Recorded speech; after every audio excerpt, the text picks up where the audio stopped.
بسم اللہ الرحمن الرحیم اللہم صلی علی سیدنا و مولانا محمد وعلی آلہ وصحبہ وبارک وسلم۔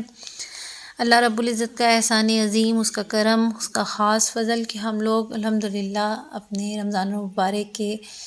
آج کے دن پارہ نمبر 5 کی کچھ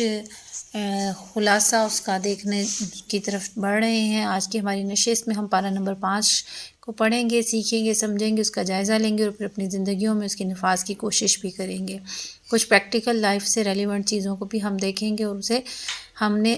انشاءاللہ تعالیٰ اپنے عمل کا حصہ بنانا ہے تاکہ ہمیں دائمی کامیابی نصیب ہو جائے اور ہماری دنیا و آخرت میں ہم سرخروئی حاصل کر سکیں۔ پارہ نمبر 5 کی ابتدا میں چونکہ یہ چوتھے پارے سے سورہ نساء کا آغاز ہو چکا تھا تو ابتدا میں سورہ نساء ہی ہے، اور بلکہ اس پورے پارہ مبارک میں سورہ نساء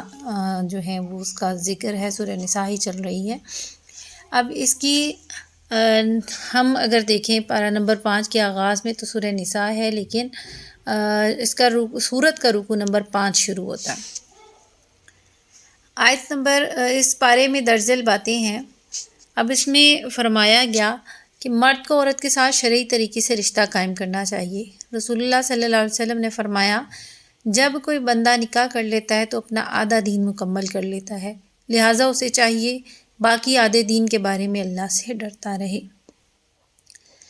اب ہم نے جب شروع میں ہم نے دیکھا تھا کہ ہم جب پچھلے پارہ میں اس کا ذکر کرتے چلے آئے تھے تو وہاں پر کون سی خواتین ایسی ہیں جن سے نکاح دائمی طور پر حرام ہو جاتا ہے، اسی کا تسلسل آگے ذکر کیا مہر کے حوالے سے۔ مہر کا تذکرہ کرتے ہوئے فرمایا کہ نکاح کے بعد اگر میاں بیوی باہمی رضامندی سے مہر کی رقم میں کمی بیشی کرنا چاہیں تو کر سکتے ہیں، اور ساتھ ہی اس رکوع میں غلاموں لونڈیوں سے حسن سلوک کے ساتھ پیش آنے کی ہدایت ہمیں کر دی گئی۔ اس رکوع میں رکوع نمبر 5 جو ہے اور اس پارے کا آغاز ہے، اور سورت کا رکوع نمبر 5 ہے والمحصنات من النساء۔ اس پارے میں ان خواتین کے حوالے سے بھی ذکر کیا گیا کہ وہ عورتیں جو میدان جنگ میں پکڑی جائیں، ان کے خاوند دارالحرب میں رہ جائیں تو ان کا سابقہ نکاح ٹوٹ جاتا ہے، اور حکومت اسلامیہ اس عورت کو جس سپاہی کے سپرد کر دے، جس کے حصہ میں دے دے، وہ اس کے ساتھ ہم بستری کر سکتا ہے اور اسے اپنی بیوی کے طور پہ رکھ سکتا ہے۔ یہاں سے اس کا آغاز ہوا اس پارہ مبارک کا۔ پھر آگے مہر کے احکامات آئے تو وہاں پر ذکر کیا گیا کہ اگر بیوی کے ساتھ مباشرت یا خلوت صحیحہ ہو جائے تو سارا مہر ادا کرنا لازم ہو جاتا ہے، لیکن اگر اس سے پہلے ہی جدائی ہو جائے تو پھر صرف نصف مہر ہی ادا کرنا ہوتا ہے۔ ہاں، اگر بیوی اپنی خوشی سے سارا مہر یا مہر کا کچھ حصہ بخش دے تو پھر کوئی بھی حرج نہیں ہے، اور عام طور پر زاد عورت کا مہر، اس کا نفقہ جو ہے، چونکہ پرانے دور میں کنیزوں کا بہت رواج تھا تو آزاد عورت کا نفقہ بہت زیادہ ہوا کرتا تھا، اور بعض اوقات کوئی شخص آزاد عورت کے اخراجات برداشت کرنے کی قدرت نہیں رکھتا تھا، لیکن اس کے لیے ظاہر شادی بھی ضروری تھی، تو اس کے گناہ میں مبتلا ہونے کے اندیشہ کے سبب اسے اجازت دی گئی کہ وہ کسی کنیز سے نکاح کر لے۔ اس کنیز کا مسلمان ہونا ضروری ہے، یہ امام شافعی رضی اللہ تعالیٰ عنہ ان کا قول ہے۔ آیت نمبر اس کی 24 کو دیکھا ہم نے، اور اس کے بعد اس رکوع میں رکوع نمبر 5 میں ہم دیکھنے جا رہے ہیں اس کی آیت نمبر 25 سے کہ اس رکوع میں پہلے تو ایسے طریقوں سے منع کیا گیا کہ کسی کا مال کھانے سے روکا گیا ہے جو حق کے خلاف ہو اور شرعاً اور اخلاقاً جائز نہ ہو۔ پھر ہمیں یہ بتایا گیا کہ انسانیت کے لحاظ سے ہر انسان برابر ہے، امیر ہو یا غریب، جاہل ہو یا عالم، مرد ہو یا عورت، لیکن اللہ نے فضل و نعمت میں کسی کو زیادہ نوازا ہے اور کسی کو کم۔ اس میں ہر ایک کے لیے آزمائش ہے، مالداروں کے لیے اس لحاظ سے کہ وہ اللہ کی دی ہوئی نعمت اس کی امانت سمجھ کر استعمال کرتے ہیں، کن کاموں میں کس طریقے سے خرچ کرتے ہیں، یہ سارا کچھ ان کی پوری زندگی کا ہر عمل جو ہے ان کے لیے آزمائش بن جاتا ہے۔ اور غریب کے لیے آزمائش کیا ہے کہ وہ قناعت اختیار کرے، اللہ کا شکر ادا کرے۔ اور پھر آگے بتایا گیا کہ مرد ہو یا عورت، جس کا جو مال ہے اس کا مالک و مختار ہے، لہٰذا ترکہ کی جو حقدار اللہ نے مقرر کیے ہیں ان کے حصے انہیں دینے میں حیل و حجت نہ کرنا چاہیے، بلکہ یہ اللہ رب العزت نے خود احکامات نازل فرما دیے۔ پھر فرمایا گیا آیت نمبر 25 میں مرد اور عورت کی کھلی یا چھپی ہوئی دوستی اس سے منع کیا گیا۔ نبی کریم صلی اللہ علیہ وآلہ وسلم نے فرمایا، اے عرب کی ہلاکت، میں تم سے جس چیز کے بارے میں سب سے زیادہ ڈرتا ہوں وہ زنا ہے اور مخفی شہوت ہے۔ پھر بتا دیا گیا کہ یہاں پر زانیہ عورت جو ہے اس کی دعا قبول نہیں ہوتی۔ آیت نمبر 29 میں اس چیز کا ذکر کیا گیا، یعنی 29 آیت نمبر میں، دوسروں کے مال کو غلط طریقوں سے کھانے کی اجازت تمہیں نہیں ہے۔ پھر آگے ساتھ ہی ساتھ خودکشی کی بھی ممانعت یہاں پر ذکر کر دی گئی۔ آیت نمبر 31 میں کبیرہ گناہوں، شرک، جن میں شرک آ جاتا ہے، والدین کی نافرمانی ہے، قتل ہے، جہاد سے بھاگنا، زنا، جادو، جھوٹی گواہی، سود کھانا وغیرہ، یہ تمام جو گناہ ہیں ان سے اجتناب اور صغیرہ گناہوں کی معافی کا سبب یہ ذکر کیا گیا۔ فرمایا گیا ان تجتنبوا کبائر ما تنہون عنہ نکفر عنکم سیئاتکم وندخلکم مدخلا کریما، کہ اگر تم بچتے رہو گے ان بڑے بڑے کاموں سے جن سے تمہیں روکا گیا ہے تو ہم تم سے مٹا دیں گے تمہارے نامہ اعمال میں تمہارے متعلق جو تمہاری برائیاں موجود لکھی گئی، تو تم نے برائیاں کی وہ تمہارے نامہ اعمال سے محو کر دی جائیں گی اور ہم تمہیں عزت کی جگہ پر داخل فرمائیں گے۔ یہاں پر 3 چیزیں بہت غور طلب ہیں، وہ کیا ہیں؟ نمبر 1 اجتناب اس چیز کو کہتے ہیں کہ جب ہمیں کسی کام کو کرنے کی بڑی اٹریکشن پیدا ہو رہی ہو، اس کے اسباب موجود ہوں، اس کی دعوت مل رہی ہو، دل بار بار چاہ رہا ہو، لیکن انسان اسے اپنے ارادے اور مرضی سے نہ کرے اور رک جائے صرف اللہ کے حکم کو افضل جانتے ہوئے، تو وہ اجتناب ہوتا ہے۔ پھر آگے تجتنبوا کبائر، بڑے گناہوں سے بچنا۔ آگے ذکر کیا گیا گناہ کبیرہ، کہ گناہ کبیرہ کیا ہے؟ اس کے متعلق علماء کرام کے بہت سارے اقوال ہیں، اور علامہ بیضاوی اس میں اپنا پسندیدہ قول یہ اس آیت کی تصریح میں بیان کرتے ہیں کہ نبی کریم صلی اللہ علیہ وآلہ وسلم نے جو بڑے گناہ اور کبیرہ گناہ ذکر کیے ہیں ان میں قتل بے گناہ، پاک باز عورت پر بہتان لگانا، یتیم کا مال کھانا، زنا کرنا، میدان جہاد سے بھاگ جانا، والدین کی نافرمانی، یہ سب گناہ کبیرہ ہیں۔ اور آج ہمارے یہاں ہمارے معاشرے میں والدین کی نافرمانی، زنا، یتیم کے مال اور ہر چیز کی طرف دیکھیں کس قدر آسانی پیدا ہو گئی اور ہر شخص دوسرے کا مال غبن کرنے میں لگا ہوا ہے۔ اللہ رب العزت ہمیں اس سے بچائے، کیونکہ رب تعالیٰ نے یہاں پر بہت واضح اور کھلے احکامات ہمارے سامنے رکھ دیے۔ پھر آگے رہا تکفیر سیئات کا مسئلہ کہ کون سے گناہ ہیں جو معاف کر دیے جائیں گے، تو مفسرین نے عام طور پر تو یہی فرمایا کہ اس کا معنی یہ ہے، اور امام غزالی فرماتے ہیں کہ جب انسان گناہ کا ارتکاب کرتا ہے تو اس سے اس کی پاکیزہ اور معصوم فطرت متاثر ہوتی ہے، کیونکہ ہم فطرت سلیمہ پر پیدا ہوئے جو کہ ہمیشہ سلامتی کی طرف گامزن رہتی ہے، اور جب اس کے اندر انسان اپنے گناہوں کے باعث کمی کی طرف اس کو لے کے جاتا ہے، پستی کی طرف لے کر جاتا ہے، تو طبیعت اس کی فطرت جو ہے وہ ضرور متاثر ہوتی ہے، اور آہستہ آہستہ گناہوں سے اس کی نفرت جو ہے وہ محبت میں بدلنے لگتی ہے۔ لیکن جب کوئی شخص بڑے بڑے گناہوں سے بچنے کا پختہ ارادہ کر لیتا ہے اور ساری آسانیوں بلکہ اشتعال انگیزیوں کے باوجود وہ اپنا دامن بچانے کی کوشش کرتا ہے، تو اس کشمکش سے اس کے دل کے آئینہ زنگار پر جو زنگ لگے ہوتے ہیں وہ دور ہونے لگتے ہیں، پھر طبیعت واپس اپنی صحت کی طرف لوٹ آتی ہے، گناہوں سے پھر اس کو نفرت ہونے لگتی ہے۔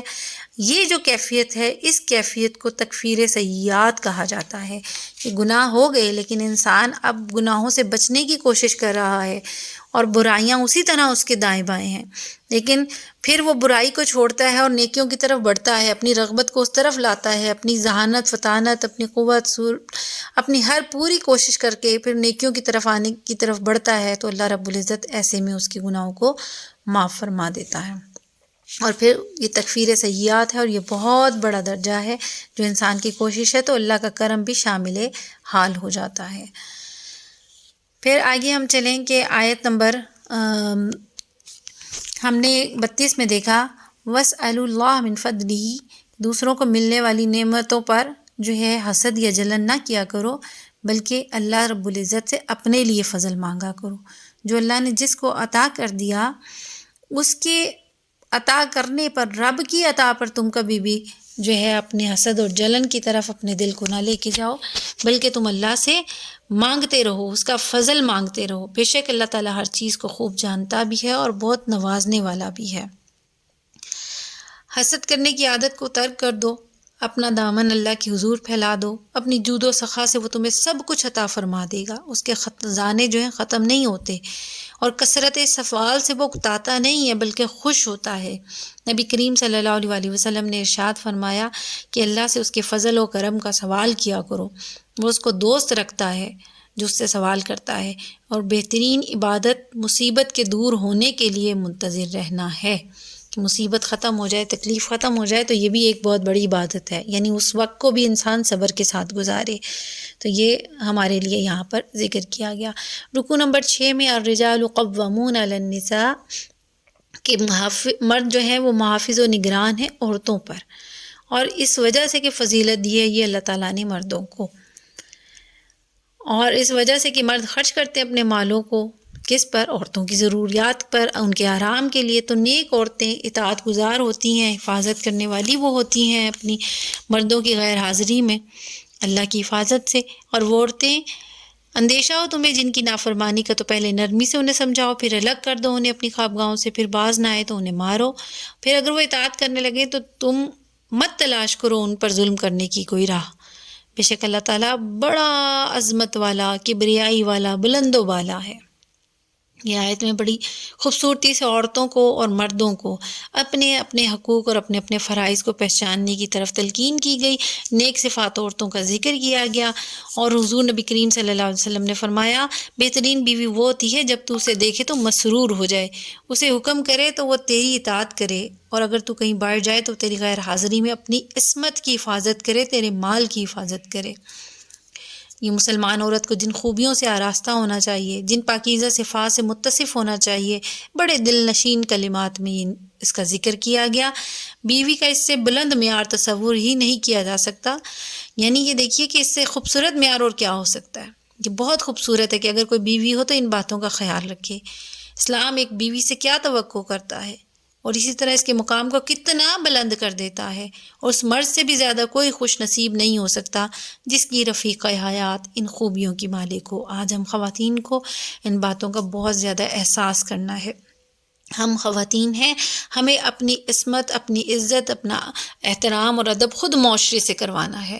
آج وہ لوگ میرا جسم میری مرضی اور ان کے فضول لارے اور فضول باتیں، اور پھر جس طرح سے وہ خود کو پریزنٹ کرتے ہیں سوسائٹی میں، اور پھر وہ کہتی ہیں کہ ہمیں تنگ نہ کیا جائے، چھیڑا نہ جائے۔ نہیں، پہلے ہمیں خود کو اس باوقار انداز میں لے کر اس معاشرے میں چلنا ہے، ہماری گفتگو میں بھی وقار ہو، ہمارے لباس بھی باوقار طریقے سے ہمیں لباس کو ضبطن کرنا ہے، اور ہمیں اپنے تمام معاملات کو اتنے آسان طریقے سے سر انجام دینا ہے کہ کوئی شخص کبھی بھی کوئی غیر اپنے دل میں ہمارے لیے کسی قسم کی غلط بات کو لا ہی نہ سکے۔ اور عورتوں کو تو یہاں تک حکم دیا گیا کہ جب تم مردوں سے بات کرو تو پھر تلخ لہجے کو اختیار کرو، کہ کہیں کسی کے دل میں کوئی بیماری ہے، یعنی کوئی کسی کی طرف مائل ہونے کی طرف جلدی رغبت اختیار کرتا ہے، تو اس کے ذہن میں کوئی ایسا غلط خیال تمہارے بولنے، چلنے، اٹھنے بیٹھنے سے نہ آئے کہ وہ تمہارے لیے کچھ غلط سوچنا شروع کر دے۔ تو یہ عورت کو سمجھایا گیا۔ پھر بتایا گیا 5 انگلیاں برابر نہیں ہوا کرتی، اچھی خواتین کے ساتھ ایسی عورتیں بھی ہوتی ہیں جو تند مزاج ہوتی ہیں، ان کی اصلاح کا طریقہ کار بتا دیا گیا کہ اگر وہ عورت از راہ غرور اور نفرت خاوند کی اطاعت سے سرتابی کرتی ہے، ٹھیک ہے، اسے نشوز کہا جاتا ہے عربی میں، تو اس کو کس طریقے سے پہلے تو نرمی سے، محبت سے سمجھاؤ۔ اگر یہ فارمولہ مؤثر نہ ہو تو پھر ان سے الگ رات بسر کیا کرو، محبت بھری باتیں کرنا چھوڑ دو۔ اور وہ عورت جس میں ابھی شرافت باقی ہے، ابھی یہ زندہ ہے اس کے اندر، تو وہ اپنی سرزنش سے ضرور اصلاح کر لے گی، اسی چیز سے رک جائے گی۔ لیکن اگر وہ ابھی بھی نہ رکے اور پھر بھی غلط طریقہ اختیار کرے تو پھر مرد پر، اس کے شوہر پر ضروری ہے کہ وہ اسے تھوڑا مار کر، ایسی مار جو سخت نہ ہو، جس سے جسم پر چوٹ نہ آئے، لیکن وہ اس کو سمجھانے کے لیے کوشش کرے۔ اب ہمیں یہاں سے ایک بات سمجھ آتی ہے، آج کے معاشرے میں جو ہم نے یہ بات بہت مشہور کر دی کہ مرد جو ہیں مردوں اور عورتوں کے حقوق برابر ہیں، مرد عورت کو روک نہیں سکتا، حالانکہ مرد قوام ہے۔ قوام کس بات پر ہے؟ کہ عورتوں کو مردوں پر فضیلت ہے، وہ سربراہ ہے، وہ نگران ہے، عورتوں کی معاشی کفالت کرنے کے ذمہ دار اللہ تعالیٰ نے انہیں بتایا۔ تو اب جو ہے بیوی جو ہے اس کو لازم ہے کہ اگر وہ اپنے میاں کی بات، یعنی وہ ایک عورت ہے آج کی، اگر اس کا قدم بہکے گا، آج وہ غلط راستے کی طرف چلے گی تو کل اس کا شوہر بھی اس کے عمل کی وجہ سے گناہگار ہوگا، کہیں وہ بھی نہ روکنے کے سبب جہنم میں نہ چلا جائے۔ مردوں پر ضروری ہے، خواہ باپ ہے، بڑا بھائی ہے، بڑا بیٹا ہے، میاں ہے، جو بھی ہے، انہیں بھی چاہیے کہ جو ان کی بہنیں ہیں، بیویاں ہیں، مائیں ہیں، خواتین ہیں، وہ انہیں اپنے ساتھ، آج آپ نے دیکھا ہوگا کہ اپنے ساتھ مارکیٹس میں اس انداز میں لے کے پھرتے ہیں کہ وہ خود دعوت عام دے رہے ہوتے ہیں دوسروں کو غلط نگاہوں کی طرف اٹھنے کا۔ نہیں، ان مردوں کو چاہیے کہ وہ اپنے گھر کی عورتوں کی حفاظت کرنے کے لیے ان کو تلقین کرتے رہیں، ان کی تربیت کرتے رہیں، ان کو غلط اور صحیح کی پہچان کرائیں اور اس پر عمل کروائیں۔ یہ آج کے مرد نے جب اپنی ذمہ داری کو چھوڑ دیا تو عورت بھی شتر بے مہار کی طرح نکل پڑی، اور آج اگر کسی کا شوہر اس کو دین کی طرف چلنے کے لیے، نقاب کرنے کے لیے، یا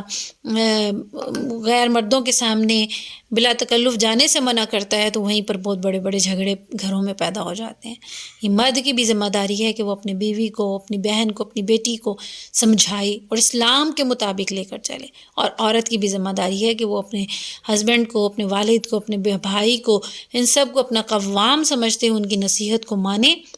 اور اس کو سمجھے، تو پھر یقیناً معاشرے میں کبھی بھی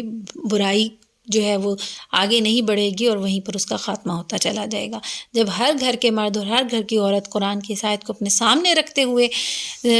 اپنی زندگی کو گزاریں گے تو یقیناً کبھی بھی وہ برائی کی طرف مائل نہیں ہوں گے، اور ہمارا معاشرہ جو ہے اس میں بھی غلط قسم کی یہ چیزیں جو ہیں وہ کبھی بھی پروان نہیں چڑھیں گی۔ یہاں پر یہ آیات بہت خوبصورت دعوت فکر دے رہی ہیں ہمیں۔ پھر اگلے رکوع میں ہمیں فرمایا گیا، اس سے پہلے توحید کا سبق ملا، بخل کی مذمت کی گئی، اللہ کے راستے میں خرچ کرنے کی ترغیب دی گئی، اور اللہ رب العزت نے جو ہے مسلمانوں کو حکم دیا کہ وہ لوگ اپنے مال سے صدقہ و خیرات کرتے جائیں۔ آیت نمبر جو ہے 43 میں، آیت نمبر 43 میں منع کیا گیا کہ یا ایھا الذین آمنوا لا تقربوا الصلاۃ وانتم سکارى، اے ایمان والو، نشے اور جنابت کی حالت میں نماز کی ممانعت ہے تمہارے لیے۔ جنابت میں جب تک غسل نہ کر لو نماز کے قریب نہ جانا، اگر پانی نہ ملے تو یا جان کی ہلاکت کا خطرہ ہو، پانی کے استعمال سے بیماری بڑھنے کا خطرہ ہو تو پھر تیمم کر لو، اور یہاں پر تیمم کا طریقہ بھی ہمیں بتا دیا گیا کہ تیمم کا کیا طریقہ بتایا گیا کہ بہت آسان سا کہ ہاتھوں کو پاک مٹی پر مارنا ہے، اس کی 2 ضربیں ہیں، پھر اس کو جھاڑ لینا ہے، یعنی انگوٹھے سے انگوٹھے کو ٹکرائیں، جو ایکسٹرا مٹی ہے وہ اتر جائے، پھر اسے اپنے چہرے پر دونوں ہاتھوں تک جو کونیاں ہیں وہاں تک پھیر لیں، تو یہ غسل ہو جائے گا۔ اللہ رب العزت نے بہت خوبصورت اور کے ساتھ وضو اور غسل کے احکامات ہمیں عطا کیے، اور وضو اور غسل پر اگر پانی پر ہماری قدرت نہیں ہے یا بیماری بڑھنے کا کوئی خطرہ ہمارے اوپر ہے تو ہم اس صورت میں تیمم کر کے ہم اپنے آپ کو پاک اور صاف کر سکتے ہیں۔ آیت نمبر تیمم کے طریقے کے بعد ہم اگلے رکوع کی طرف چلتے ہیں، جو کہ ہمارا 5واں رکوع شروع ہو رہا ہے، 4تھا رکوع کا اینڈ ہو رہا ہے، اور یہاں پر ہم نے یہ ذکر پڑھ لیا کہ وہ لوگ جنہیں دیا گیا حصہ کتاب سے اب وہ اعتقاد رکھنے لگے جبت پر اور طاغوت پر، اور کہتے ہیں کہ ان کے باروں میں جنہوں نے کفر کیا تھا یہ کافر زیادہ ہدایت یافتہ ان لوگوں سے جو ایمان لائے، یہی وہ بدنصیب ہیں جن پر اللہ کی لعنت ہے، جس پر اللہ لعنت بھیجے تو ہرگز ان کے لیے تم کوئی مددگار نہیں پاؤ گے۔ اللہ اکبر۔ آگے ہم اس رکوع مبارک میں دیکھتے ہیں، بے شک اللہ تعالیٰ فرماتے ہیں ان اللہ لا یغفر ان یشرک بہ ویغفر ما دون ذلک لمن یشاء، کہ اللہ شرک ہی کو کسی حال میں معاف نہیں کرتا سوائے اس کے جس قدر دوسرے گناہ ہیں، وہ جس کے لیے چاہتا ہے معاف کر دیتا ہے۔ اس لیے اللہ تعالیٰ نے کے ساتھ کسی نے شرک کر کے اس کے ساتھ کسی کو شریک ٹھہرایا تو اس نے بہت ہی بڑا جھوٹ تصنیف کیا اور بڑے گناہ کی سخت سزا۔ اس رکوع میں شرک کی مذمت کی گئی اور شرک کی مذمت کا اعلان کیا گیا۔ آگے رکوع نمبر 4 میں ہم نے ذکر کیا کہ آگے اللہ رب العزت نے فرمایا کہ بت پرستی سے منع کیا، بخل اور حسد سے بچنے کی تلقین کی گئی، امانت داری کا سبق دیا گیا اور اللہ اور اس کے رسول کی اطاعت کا حکم عطا کیا گیا۔ انسان کی پیدائش کا مقصد جو ہے وہ خلافت عرضی ہے اور خلافت کی ذمہ داریاں بھی امانت ہیں، اس میں خیانت نہیں کرنی چاہیے، یعنی خدا کی بتائی ہوئی راہ سے ہٹ کر زندگی نہیں گزارنی چاہیے۔ رسول کو رسول مان لینے کے بعد رسالت کا حق یہ ہے کہ آپ کی اتباع کی جائے، آپ کی اطاعت کی جائے، ورنہ یہ رسول کے ساتھ خیانت ہوگی۔ خدا اور رسول کی اطاعت بے شک اسی میں ہے کہ اب تمام احکامات کو پورا کیا جائے اور اپنے جتنے بھی معاملات میں نزاع پیدا ہو، جھگڑا پیدا ہو تو اس میں جو فیصلہ ہے وہ اللہ اور اس کے رسول یعنی قرآن و سنت کے حکم کو بناؤ، اس میں جو ہدایت ملے اس پر بے چون و چرا عمل کرو۔ فرمایا ہے کہ یہ طریقہ ہے وہ لوگ جو اس پر گامزن ہیں وہ در حقیقت اللہ اور آخرت پر ایمان لانے والے ہیں۔ یہاں پر آیت نمبر 60 میں ہمیں ایک اس کا شان نزول آپ کے سامنے رکھنا چاہوں گی۔ اس کا ترجمہ یہ ہے کہ کیا نہیں دیکھا آپ نے ان کی طرف جو دعویٰ تو کرتے ہیں کہ وہ ایمان لائے اس کتاب پر جو ان کی طرف نازل کی گئی اور آپ پر اور جو اتارا گیا اس پر بھی مانتے ہیں اور جو آپ سے پہلے بھی اتارا گیا، لیکن اس کے باوجود وہ کیا کرتے ہیں؟ فیصلہ کروانے کے لیے اپنے مقدمات طاغوت کے پاس لے جاتے ہیں۔ اب ان آیات کے شان نزول کی طرف مختلف علماء تفاسیر و حدیث نے یہ واقعہ ذکر کیا ہے کہ ایک یہودی اور ایک منافق کے درمیان جو اپنے آپ کو مسلمان ظاہر کیا کرتا تھا جھگڑا ہو گیا۔ اب وہ ایک یہودی تھا اور منافق تھا، لیکن ظاہر ہے وہ خود کو مسلمان کہتا تھا۔ اب اس معاملے میں یہودی حق پر تھا، اس نے اس بظاہر مسلمان کو، حقیقت میں تو وہ منافق تھا لیکن ظاہر ہے وہ مسلمان خود کو کہلاتا تھا، نبی کریم صلی اللہ علیہ وسلم کے پاس فیصلہ کرانے کے لیے کہا۔ اب منافق کے دل میں چور تھا، اسے معلوم تھا کہ حضور کی بارگاہ میں نہ سفارش چلے گی نہ رشوت چلے گی اور آپ بالکل حق اور انصاف کا فیصلہ کریں گے، اور آپ کو تو اللہ کی جانب سے اسے یہ بھی یقین تھا کہ غیب کا بھی علم ہوتا ہے، تو آپ کا فیصلہ بالکل میرے خلاف ہی جائے گا۔ اس نے پوری پس و پیش کی، اس نے یہودی سے کہا نہیں ایسا کرتے ہیں، تمہارے عالم جو ہے نا کعب بن اشرف کے پاس چلتے ہیں، لیکن یہودی رضامند نہ ہوا۔ اس نے کہا نہیں، میرا فیصلہ حضور علیہ الصلوۃ والسلام کریں گے۔ آقا علیہ الصلوۃ والسلام کی صداقت پر، امانت پر، دیانتداری پر یہودیوں کو، کافروں کو، سب کو بڑا یقین تھا۔ جب وہ اس کو یہ اس بات پر راضی نہیں ہوا تو پھر وہ چاروں ناچار حضور کی خدمت میں وہ دونوں حاضر ہوئے۔ یہودی حق پر تھا، فیصلہ بھی اس کے حق میں ہوا۔ منافق کو یہ بات نہیں پسند آئی، وہ یہودی کو لے کر پھر حضرت صدیق کے پاس گیا، وہاں سے بھی وہی ملا جو کہ نبی کریم صلی اللہ علیہ وسلم نے حکم عطا فرمایا تھا۔ اس کا دل ابھی بھی اس بات پر آمادہ نہ ہوا کہ میں نے یہ فیصلہ قبول کرنا ہے۔ اس نے سوچا آخر میں ہوں تو مسلمان، بظاہر تو میں مسلمان نظر آ رہا ہوں اور یہ یہودی ہے، ایسا کرتے ہیں عمر کے پاس چلتے ہیں، وہ میرے اسلام کا پاس رکھتے ہوئے میرے حق میں فیصلہ کر دیں گے۔ اب وہ یہودی کو منا کر لے گیا حضرت عمر کے پاس۔ جب وہاں پہنچے تو یہودی نے عرض کی کہ پہلے یہ حضور علیہ الصلوۃ والسلام کے پاس مجھے لے کر گیا، پھر حضرت ابوبکر نے بھی اس مقدمے کا فیصلہ میرے حق میں کیا، لیکن اب یہ نہ حضور کے فیصلے کو مان رہا ہے نہ حضرت ابوبکر کے، اور یہ اب آپ کے پاس مجھے لے آیا۔ حضرت عمر رضی اللہ تعالیٰ عنہ نے فرمایا رکو اور یہیں پر ٹھہرے رہنا، میں واپس ابھی آتا ہوں۔ آپ حضرت عمر رضی اللہ تعالیٰ عنہ اپنے گھر تشریف لے گئے اور واپس آتے ہوئے اپنے ہاتھ میں تلوار بے نیام لے آئے اور اس منافق آتے ہی سر قلم کر دیا۔ فرمایا حضرت عمر فاروق نے جو اللہ اور اس کے رسول کے فیصلے کو تسلیم نہیں کرتا اس کا فیصلہ عمر ایسے ہی کیا کرتا ہے۔ اس پر یہ آیت نازل ہوئی اور حضور نے اس دن حضرت عمر کو رضی اللہ تعالیٰ عنہ کو فاروق الفاروق یعنی حق و باطل میں فرق کرنے والے کا لقب عطا فرمایا۔ حضرت عمر فاروق ہم بولتے ہیں تو یہ لقب حضور علیہ الصلوۃ والسلام نے عطا فرمایا اور یہ اس آیت مبارکہ کے نزول کا سبب بنا یہ واقعہ، اور یہ ٹائٹل بھی آپ کو تبھی عطا کیا گیا۔ اگلا رکوع ہم دیکھتے ہیں، یہاں پر اگلے رکوع میں منافقین کی دوغلی پالیسی کا تذکرہ ہے کہ وہ دعوی ایمان کے باوجود قرآن اور رسول کے حکم اور فیصلہ سے اعراض کرتے ہیں۔ اس بات سے منع کیا گیا اور آخر میں اعلان کیا اللہ اور اس کے رسول ہی کی اطاعت ہی وہ واحد ذریعہ ہے جو انسان کو انعام میں الہی کا مستحق بناتا ہے، اور ایسے لوگ بڑے اجر کے مستحق ہیں۔ ایسے لوگوں کا آخرت میں انبیاء، صدیقین اور شہداء صالحین کے ساتھ ہوگا، اور یہ کیسے ہی اچھے رفیق ہیں، یہ جس کو بھی میسر آ جائے اس کے لیے کامیابی ہی کامیابی ہے۔ ان کا ساتھ ان لوگوں میں ہوگا جو اللہ کے نبی ہیں، صدیقین ہیں، شہداء ہیں، صالحین ہیں۔ سورہ فاتحہ میں بھی آپ کو یاد ہوگا ہم نے اس چیز کا ذکر کیا تھا کہ جب ہم اللہ سے اپنے لیے دعا مانگتے ہیں اہدنا الصراط المستقیم، تو اللہ حکم دیتا ہے کہ یہ بھی آگے دعا مانگو، صراط الذین انعمت علیہم، اے اللہ مجھے ان کے رستے پر چلا جن پر تو نے انعام کیا، یعنی میرے انعام یافتہ وہ لوگ ہیں جو ہدایت کے رستے پر چلتے رہے اور کامیاب ہو گئے۔ سورہ نساء میں ان انعام یافتہ لوگوں کا ذکر کیا گیا، یہاں پر ان کا ذکر تصریحاً بیان کیا گیا اور بتایا گیا کہ انعم اللہ علی النبیین انعم اللہ علی الذین کہ اللہ رب العزت نے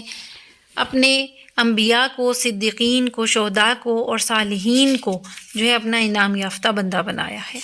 اور یہ جس کو بھی میسر آ جائے انعم اللہ علیہم من النبیین والصدیقین والشہداء والصالحین وحسن اولئک رفیقا، اور کیا ہی اچھے ساتھی ہیں، کتنے خوبصورت تمہیں ساتھی ملے، اور یہ کیوں ملے؟ ذالک الفضل من اللہ، یہ محض فضل ہے اللہ کا تم پر، وکفی باللہ علیما، اور اللہ تو خوب جاننے والا ہے۔